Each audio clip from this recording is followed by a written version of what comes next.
ህይወቱን አብሪለት ደምቀሽ በፈገግታ የኔ ቆንጆሽ ስታስ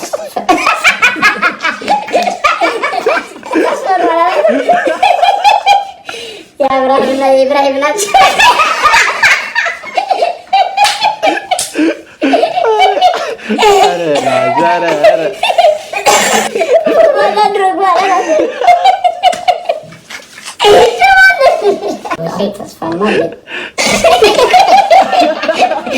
እግዚአብሔር ታድለ ሰይጣን ቤት አይገባም እንጂ ታድለ ሰይጣን ቤት አይገባም።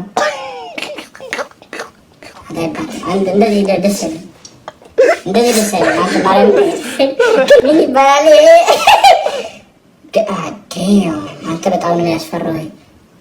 እንዲህ ብታየኝ እቃዣለሁ። ቀለል እስቲ ማገጠች ብሎ ጭራሽ አሳስበው። አዎ ማንጋም ምገምጥበት እኔ ራስ ፊት ያለጨለጨ አተ ሚስቶቼ አይጠራጠርም። አተ ግፍ አይባልም። ቺት ማይታሰብም። እሺ